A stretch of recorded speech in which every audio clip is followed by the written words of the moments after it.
Okay. Yep. All right, here we go. 3, 2, 1, 0. Hello, everybody, and welcome to the Deadhead Cannabis Show. This is Jim Marty reporting from beautiful Playa de Carmen, Mexico, where I'm on vacation. Took a little break from the eating and drinking and beach volleyball to do the Deadhead Cannabis Show here with Larry. Larry, how are things up in Chicago? Well, Jim, I can assure you they're not quite as nice as they are down where you are. And there was no beach volleyball or anything like that going on. But it is sunny here, so we'll take what we can get, and we're very happy about that. But that's all good. So, well, good for you for being able to get away for a few days. To all of our listeners, and you, Jim, as well, happy, healthy New Year to everyone, even though I don't know if this is our first show that's airing this calendar year. It's the first one we're taping this calendar year. So it is good to have survived another New Year's Eve. Were you down in Mexico for that, Jim, or did you travel down afterwards? We've been here after New Year's. We came down after New Year's for Okay. 8 days. I had a very busy and interesting New Year's where I counted inventory at 11 different cannabis companies. One of our clients flew me up to Aspen from Denver, a whopping 25 minutes in the air, and counted many marijuana plants and pounds of bagged cannabis and products. So year end's a busy time of year for CPAs in the cannabis industry because audited financial statements under generally accepted accounting principles are becoming more and more common. And if you are going to have an audited financial statement, the auditor, myself in this case, are required to observe the inventory. So that's how I spent New Year's, both in Aspen and Denver. Did you make it back to the barn for New Year's Eve? We had a nice New Year's Eve, but I had to be at a cannabis shop in Denver at 7 a.m. on January 1st. Ooh. So we went with the Mountain Time 10 p.m. New Year's and watched a little bit of the celebration. But sure. I'm happy to say, the inventory tracking system in Colorado, the state-approved system that our MED, Marijuana Enforcement Division, uses is called Metric. And it is very accurate. It's very accurate. It tracks it all the way from clone through the cultivation process, through drying and harvesting, and then the transfer from cultivation to retail is tracked very carefully. Like I said, I counted hundreds and hundreds of pounds and bags of 700-800 joints, and very, very few variances. In fact, the variances, was interesting enough, were mostly over a few grams rather than under.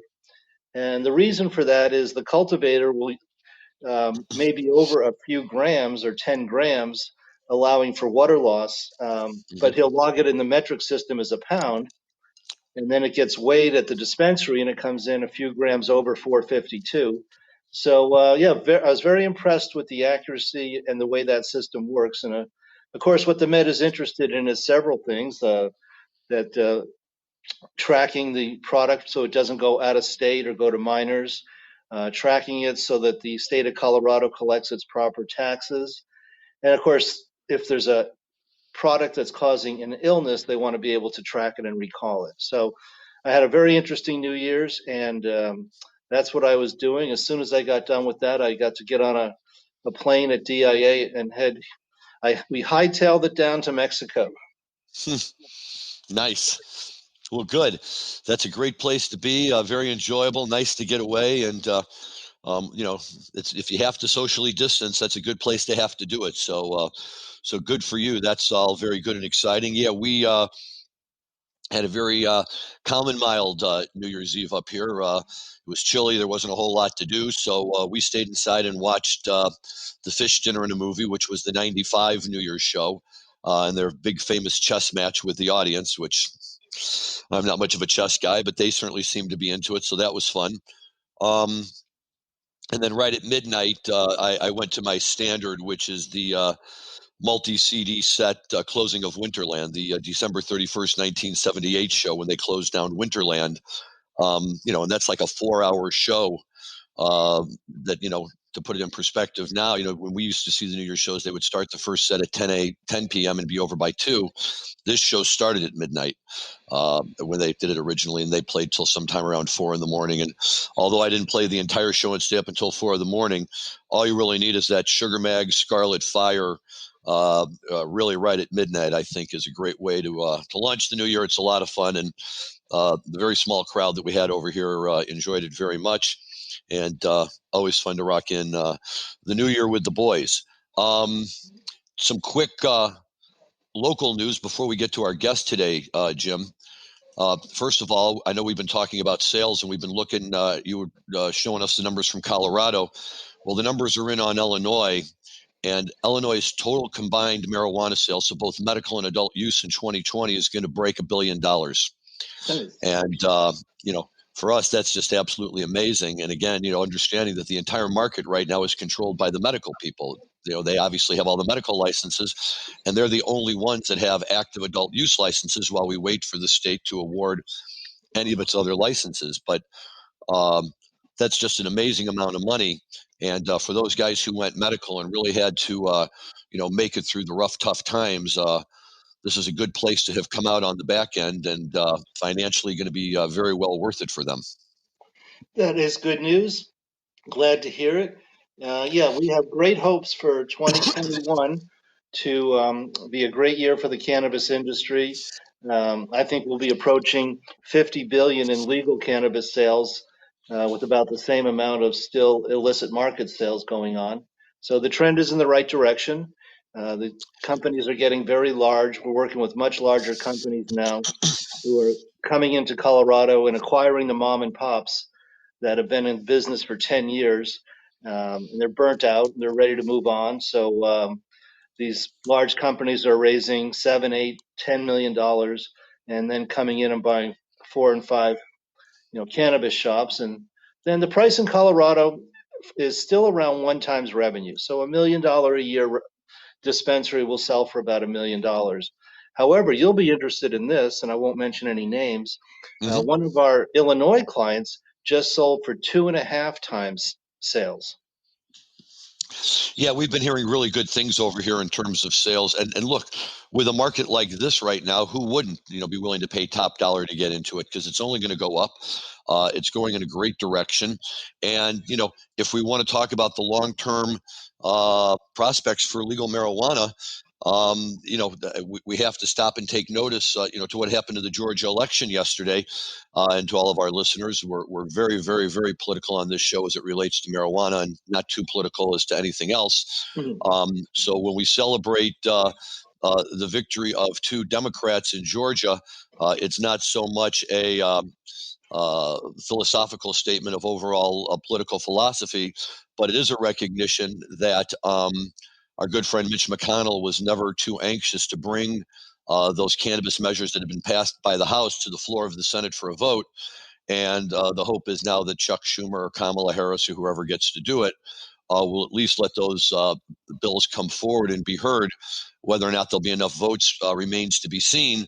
But this could be the ticket towards, finally moving the industry towards a more legal basis. So although, time will tell, had either one of the Democrats lost and McConnell retained control of the Senate, I think the conversation right now would have been the unlikelihood of seeing any of those bills ever make it to the floor. So for that reason, I applaud the victory in Georgia and look forward to being, some sort of an honest debate on the floor of the Senate, and really let this issue be voiced once and for all. Yes, and I won't belabor the point that I've made on past shows that be careful what you wish for. It may not work out as well for our existing clients as you would think that legalization would do for them. But again, we'll see what happens. Now let's move on. We have a great guest today. Our guest today is Ryan Douglas. He has his own group called Ryan Douglas Cultivation. Ryan has been a commercial marijuana grower for some time. Ryan, welcome to our show. It's a pleasure to have you here today. And tell us a little bit about yourself, your background, where you're from, and how you got into the marijuana game. Sure. Well, thanks for having me on the show. It's a pleasure to be here. Absolutely. I'm a commercial cannabis consultant. So I basically specialize in helping new cannabis companies launch their cultivation site rapidly. So they come to market quickly and they spend less money getting there. So I've spent the last 4 or 5 years consulting on projects in Canada, the US, Puerto Rico, and Colombia, South America. And prior to becoming a consultant, I directed cultivation for Canopy Growth Corporation. So they're one of the biggest players in the cannabis scene. And I was hired back in 2013 to help them launch their cultivation program.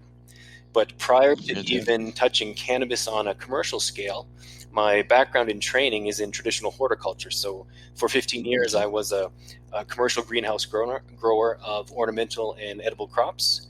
I worked across the U.S. in places like Mississippi, New Mexico, Maine, and Massachusetts. And that was really my background in training, and in retrospect was probably the best way to prepare me for commercial plant production in the legal cannabis space. And what triggered your move over into the legal cannabis space? Well, I've always been a cannabis consumer, but just fair enough, as are we. So you're among a like company here. Perfect. But given the illegality of the situation, I was just concerned about being a commercial grower, given the illegality of cannabis across the country. So I kind of kept my nose clean in a sense, and instead chose to grow flowers and vegetables for 15 years. But as states slowly began to decriminalize and legalize commercial cannabis cultivation, naturally I knew that's where I wanted to be. And it worked out well because a lot of the concepts and techniques used for growing flowers or vegetables commercially transfer directly to cannabis production. So it was really the best kind of training I could have asked for. What was the biggest single challenge for you in going from plants and vegetables and more traditional greenhouse growing to cannabis cultivation? Oh, that's a great question. Probably the biggest challenge was not being able to use some of the pest control products that we used as flower growers. So, no one plans on eating a poinsettia plant at Christmas time. So part of the production schedule involves a number of different pest control products to either keep insects or disease in check. And so now when we look at cannabis, I mean, we're really growing a medicine, and just the structure of the flower makes it almost impossible to wash the flower before it's consumed. So we have to be really careful about what products we use to protect the plant in certain growing environments. And so that really forced me to kind of think outside of the box in terms of how am I going to protect this crop from the diseases or insects that naturally would attack any monoculture or commercially grown crop. Okay.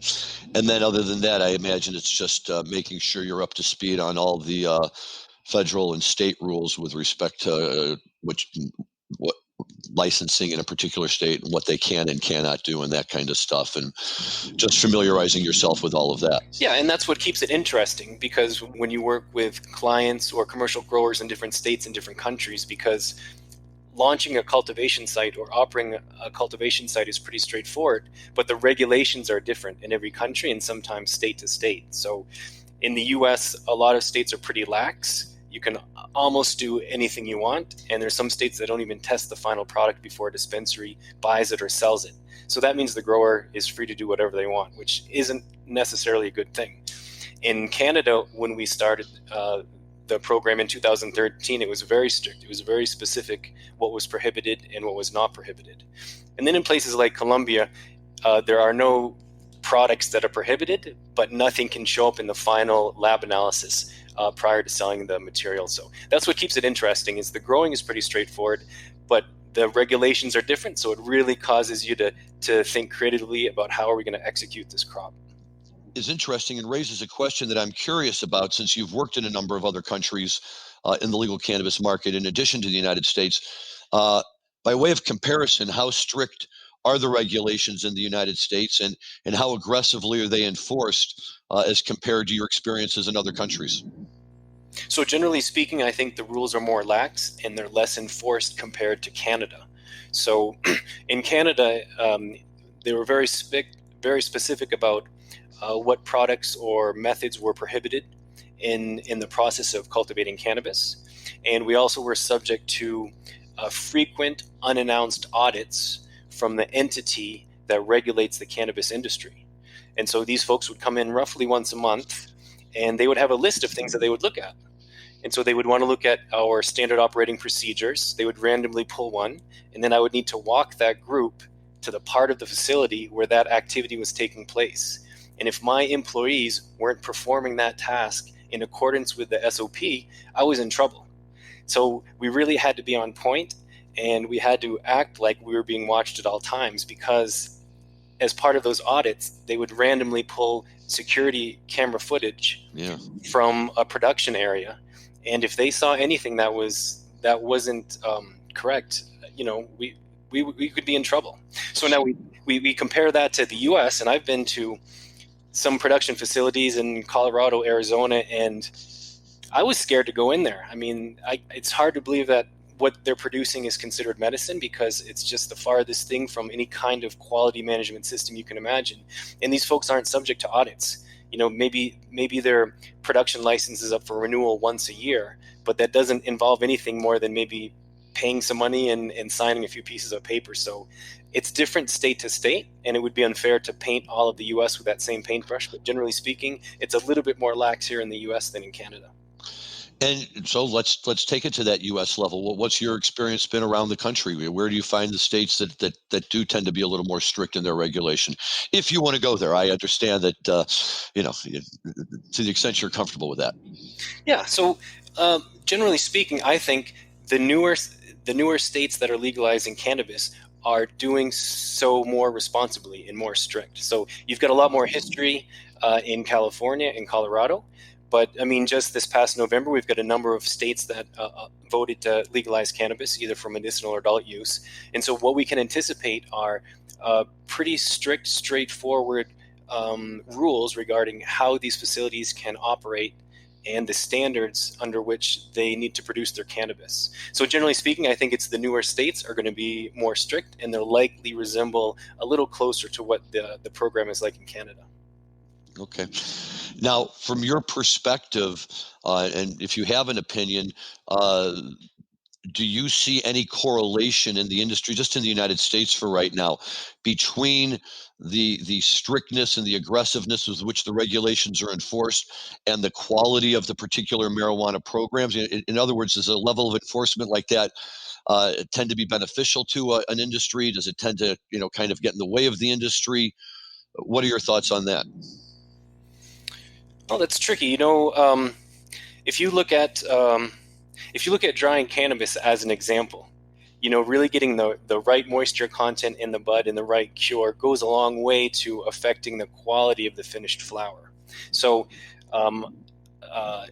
when the program began in Canada, in order for our product to be released for sale, it had to be within a certain moisture content range, a certain percentage. And so what was acceptable for sale was actually a little bit drier than what the average home grower would want to keep their flowers at. So in order to stay compliant, that could be one example of where it negatively affects the quality of the finished flower. So in the US, when you don't have as many regulations, you can really get very artisanal about the drying and the curing process. So the finished flower might test a little high in moisture content, but in my opinion, that's not going to kill anyone. So sometimes those really strict regulations can negatively affect quality. Now, just for my next question, and I'm a lawyer, so I always do this anyway. When I use a word like sophistication in this context, I'm talking about like a sophisticated wine drinker, right? Somebody who has knowledge of the product and what they're doing. How do you see the U.S. market compared to other markets in terms of the sophistication of the consumer? Are we more of a party-hardy country where people are just looking for a good buzz as compared to maybe European countries where they're looking for a more sophisticated plant? Is it the other way around? Am I just, dreaming about all of this? What's your experience been? So the good news is that there's cannabis consumers worldwide that really appreciate good cannabis. So the difference, in my opinion, is that right now, and really for the next 2, 3, 4 years, I think the biggest market on the globe for cannabis is the US, because you have so many production facilities, you have so many dispensaries, you have so many places where you can buy it. And so that's just not the case in other countries. So even though the demand exists everywhere, it's simply illicit, but the demand exists for really high quality cannabis. There's just not the availability today that we have in the US. And I mean, even in the US over the next couple of years, I think we can anticipate seeing more and more states legalizing either for medicinal or recreational use. So I think we're on the brink of a really big boom in cannabis in the US. I think it's going to be the hottest market globally for the next few years. Okay. Now, do you think Illinois has been online now medically for 4 or 5 years, and adult use now for 1 full year. And so certainly the big, time cultivators, the Crescos and all of them in the world have had a chance to really, get going. Do you believe that a state can come online and within a few years create an industry that's capable of cultivating plants, let's say at the quality level of what we're used to getting from California? Or is that something that just has to be developed over time, and it's just going to take a few years for people to refine the process and get a few generations in before they can really hit those marks? And I'm not saying that to be critical of Cresco or anybody else. I'm just looking at it more along the lines of, here's something that was grown in the Green Triangle or at the Emerald Triangle, versus something that was grown, on the south side of Chicago inside a warehouse. And again, not to say you can't grow good stuff inside, but I think that people, kind of think of California outdoor grown marijuana as being like in a whole separate type of category. And, people are never going to really be able, I don't think, maybe you think I'm wrong, to really have a truly sustained, successful outdoor cultivation in a state like this where half the year it's freezing cold and, not good climate. And so can we look down the road and say, like with the wine industry, okay, we know California's there, but other states over time have developed, reputations for being able to crank out quality grapes. Are we going to see that with marijuana? So absolutely. I mean, what makes quality cannabis really comes down to two things, which is the genetics, so the variety, and the grower. So a big multi-state operator could make the same mistakes as a small craft grower in terms of selecting the wrong genetics to grow and sell, or hiring the wrong grower to manage the program. So I think we would want to look on a case-by-case basis by the company that's growing. But absolutely, it's possible in a very short time for an individual state to develop a booming economy for either medicinal or adult use cannabis. Absolutely. Attention Cannabis podcast listeners. You can now listen to your favorite cannabis podcast ad-free with the MJBulls mobile app. Just download the free MJBulls mobile app to your smartphone to start enjoying cannabis podcasts with no commercials. Go to Apple Apps or Google Play to get the MJBulls Cannabis Podcast app today.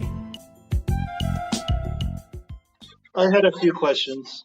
So yes, Ryan, along the lines of what Larry you were talking about, what are some of the things the U.S. market can learn from the mistakes that were made up in Canada? Because, my understanding is Canada is really suffering from overproduction of cannabis.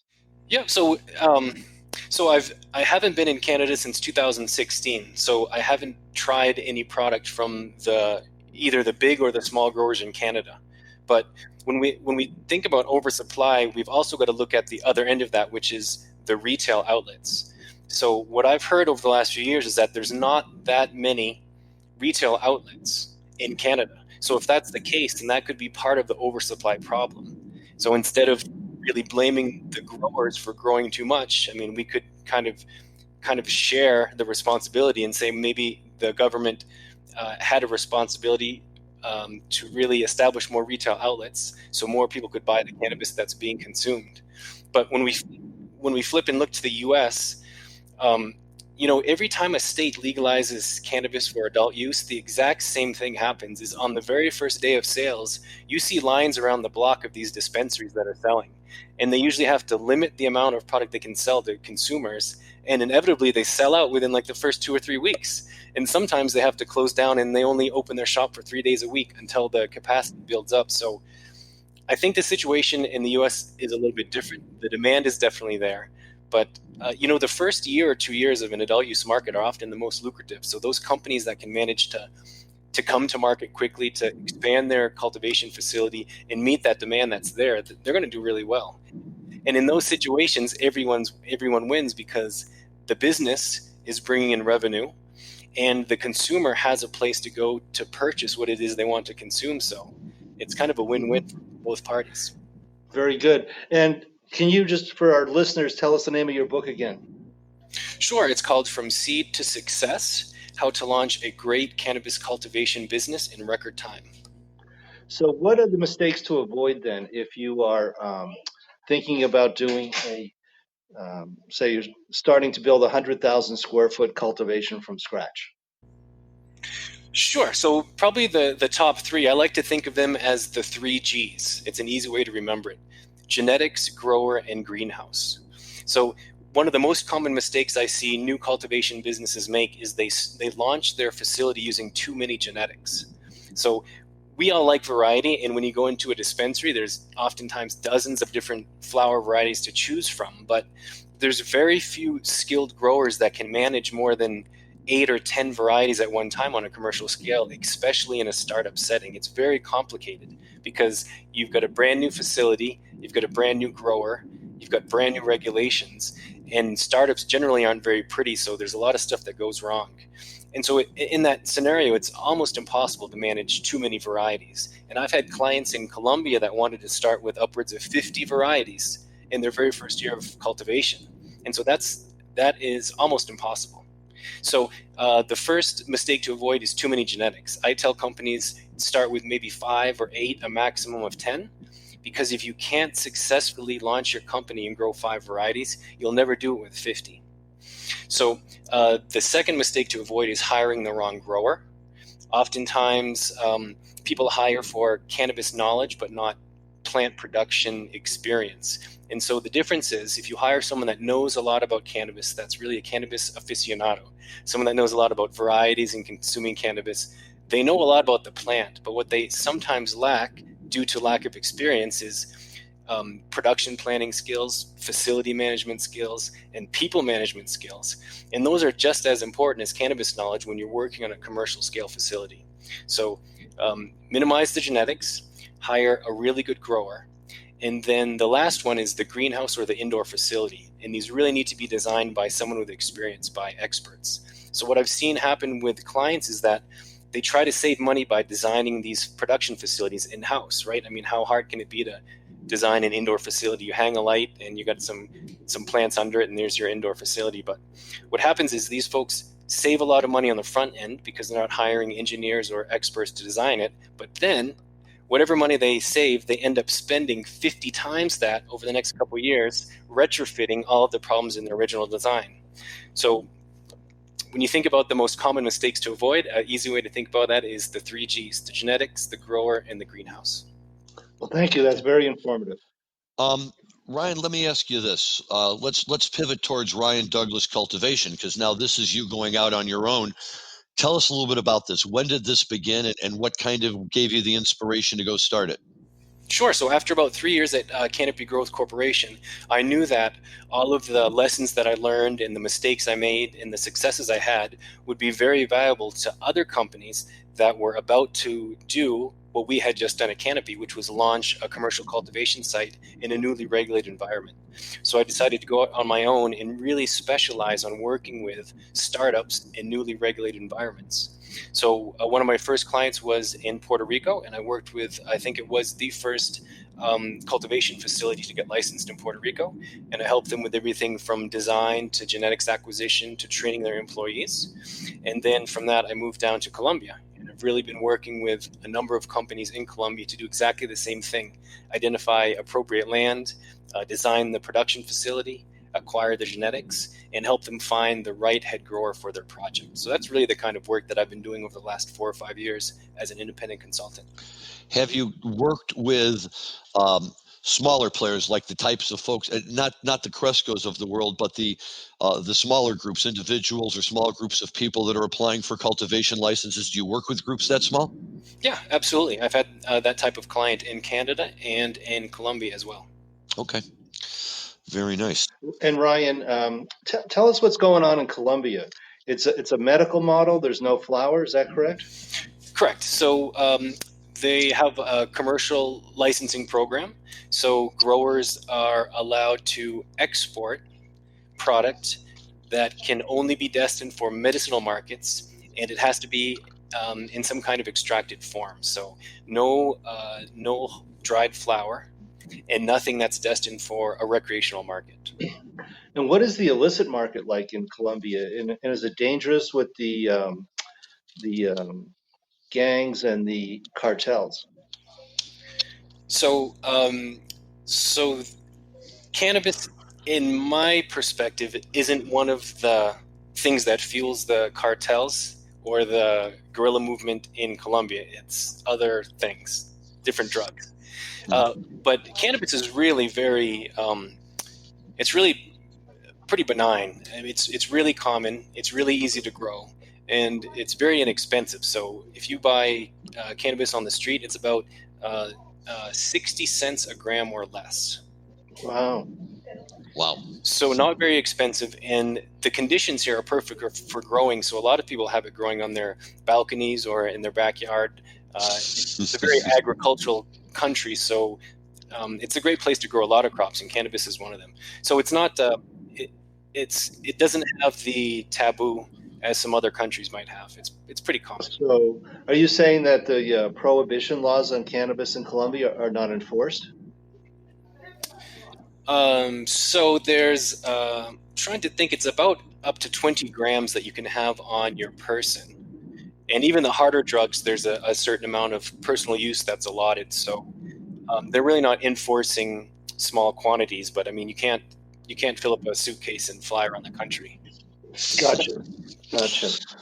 Hey, Ryan, have you had any experience with any companies based out of the Middle East or Israel or that part of the world?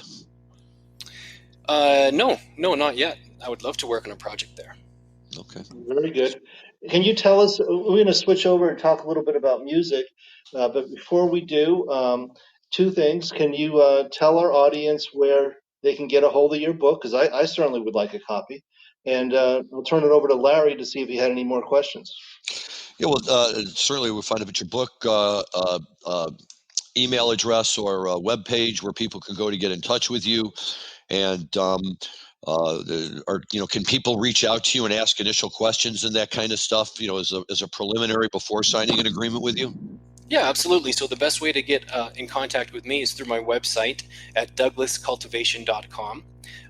You're welcome to shoot me an email or give me a phone call. And in the next few weeks, I'll have a page set up where you can purchase my book. But for right now, it's only available on Amazon. So that's both the paperback and the ebook version. And if you just Google From Seed to Success, it'll come up pretty quickly. Cool. Very nice. Well, that's exciting stuff, man. Ryan Douglas of Ryan Douglas Cultivation, a world-class cultivator. Thank you so much for taking the time to answer our questions today. We are getting to that point in the show where Jim likes to start talking about music. So even when he's in Mexico having a good time, I like to keep him happy. So Ryan, we'll ask you the question that, of course, our audience is really waiting to hear, and that is, how many Grateful Dead shows have you seen? So probably 2. I saw the Jerry Garcia band in my home state of Maine, and I went to see them in New York, I believe. So I was 18 at the time. That would have been 1994. I forget exactly where it was, but that was a fascinating show. Okay, so you've seen them. So you at least you have that connection. Very good. Yeah. We've always liked them. The music, and one of the things that Jim and I always get back to, though, that really separates them, and maybe from any other band except perhaps Fish, because they kind of encourage the same thing, is this sense of community where you can go around and you can be with people before the show, after the show, in the parking lot.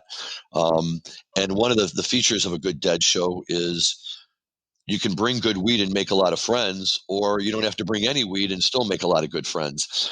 And back in the day, for my buddies in Ann Arbor and other places who were dabbling in the art of cultivation, and really wondering whether they were successful, there was no better way to determine than to bring an ounce or two with you, go on tour with the Dead, and judge what kind of reactions you got from the Deadheads. And for some people, I guess that could make or break their career in that regard, although Deadheads probably tend to be a little bit too discriminating, even if they don't always know what they're talking about, but they certainly try.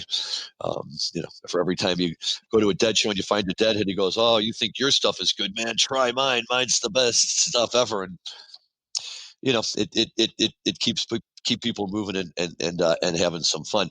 What music do you listen to? Oh, I like a little bit of everything. I mean, I love the Grateful Dead.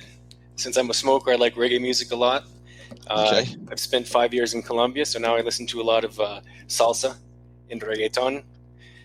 Excellent. When I'm writing or studying, I like classical music. I mean, even when I'm driving through the country in Maine in the summertime, I like country music, so I'm pretty easy to please. Okay, well, that's an all-around country, all-around music kind of guy. There's nothing wrong with that. Just appreciate the music that you're listening to at any given time. Yeah. Yes. Do you remember where you saw the Jerry Garcia band in Maine? Yeah, that was at the Portland Civic Center in Portland, Maine. Okay. I went to a fabulous Grateful Dead concert in Lewiston, Maine.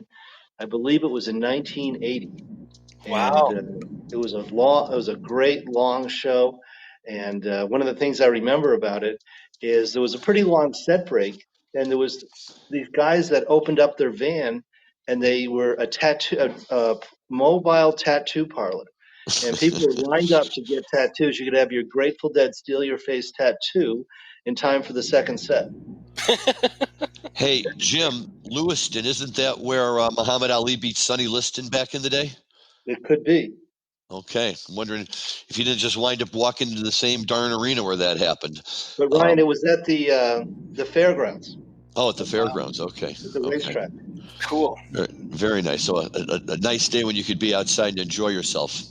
Yes. Well, one comment I would make is that I would certainly come back here to the Yucatan Peninsula to see Dead and Company if they do it again in 2022. Oh, playing in the sand. Yes, it's a beautiful environment. Are you at the place where they play when they do it? I don't know. From the airport, you fly into Cancun, Mm-hmm. and then it's an hour south along the Caribbean coastline, Mm-hmm. and it's lined with resorts, gated resorts. Pretty heavy security to get through the gate. Mm-hmm. But there's just resort after resort. And what I've learned being here is that 20 or 25 years ago, this part of Mexico didn't even have electricity. So all this has been built up in the last 20, 25 years. Okay. That's incredible. Yeah, well, there's all sorts of places down there where, my wife and I went to Cabo 25 years ago, and it was, a ghost town compared to what it is today. And my father had a timeshare in Puerto Vallarta and Nueva Vallarta that we went to for years and years, and you could just see how quickly things were transforming. And Mexico is going to be an interesting place because they've gone legal now too. Well, that's not exactly true. No? Okay. I thought that was true. I guess it's in the works, but it hasn't happened yet. Ryan, do you have any insight on that? I believe they've delayed a decision until April of this year. But the guys down at the beach with backpacks, walking back and forth, they're selling Cuban cigars, which I bought some, and fairly expensive starting price. They're selling an ounce of illicit market cannabis for $70. Oh, wow. And I said, really? Our ace in Colorado are $20. And there's also plenty of yayo for sale. I've stayed away from those just because I'm a little paranoid doing drugs in a foreign country. Understood. The Mexican jails are nothing that you want to be involved with. I would agree with that completely. And $70, I guess, seems a little bit steep, but I guess when you're in their country, you got to play by their rules, huh? Yeah, but I believe that's the Spanish word for cocaine is yayo. Ryan, can you confirm that? If you know, not that you would necessarily. Nope. I'm not familiar with that, but it could very well. Here, No comment. Oh, yes, it is. I'm Googling it right now, and under dictionary.com, it is Spanish slang for cocaine. And I don't know what the price is because the conversation didn't get that far. You have to be very firm with these guys. They're very pushy, and you have to let them know firmly that you're not interested. Yes, that's true. From our experiences on the beach in Mexico, it's not unlike driving in New York when they come up and start cleaning your windshield before you have a chance to tell them to get away. And the next thing you know, the guy's handling you for a couple of bucks. So Yep. you got to be on your toes no matter where you are. So that's okay. That's all So good. this has been a great show. Ryan, thank you so much for joining us. We're coming to the end of our time slot. Larry, did you have anything else for today's show? No, Jim, I think that, that this is all good. Lots of interesting stuff going on. I don't know if did you happen to notice that I was just flipping around and I saw an article online that Steve D'Angelo is out at Harborside. Well, that's what happens to founders. Yep. I was very surprised. But, I don't just think of him as like a founder. I mean, I think of him as like a father founder, right? I mean, Harborside was really one of the very first ones. And, the D'Angelo brothers have been out there on the front line for a long, long time. But I guess, you're right. You go public, you bring in other people's money and other investors. And the next thing you know, your ideas aren't theirs and you're out the door. Yes. And I really like Steve D'Angelo and have met him several times and had great conversations with him. Mm-hmm. I did hear people say that he was not the best person to be the leading face for the cannabis industry. So maybe there was some pushback there. Who knows? I will defer to the people who knew him best because I've only met him a couple of times myself. Found him to be very, very pleasant and nice, but that hardly puts me in the position to be a judge on that. So, at any rate, thank you again to our guest Ryan Douglas for being on our show today. We really appreciate it. Our listeners can go online to our website, and you'll be able to find Ryan's information there. So you can speak with him and look into information about possibly buying a copy of his book. So we do thank you for being on our show, and hopefully we will talk with you again soon. No, thank you. It's been a pleasure speaking with you guys. It's been real fun. Very good. Great. And Jim, have fun in Mexico, and don't forget your sunscreen. Will do. Ryan, one more time, the name of your book and where they can find it. From Seed to Success, and you can find it on Amazon. Thank you very much. This is Jim Marty saying over and out from Playa de Carmen, Mexico. And this is Larry Mishkin saying over and out, not from Playa de Carmen in Mexico, unfortunately, but from lovely Chicago, Illinois, where it's dark and it's cold, and I'll just be sitting inside all night. At any rate, thank you all of our listeners for listening today. Thank you to Ryan Douglas. Thank you to Jim for his determination and managing to get on the show. And thank you, as always, to our producer, Dan Humiston. To all of our listeners, we will see you next week. Enjoy, have fun, and when you enjoy your cannabis, please do so responsibly. Thank you very much.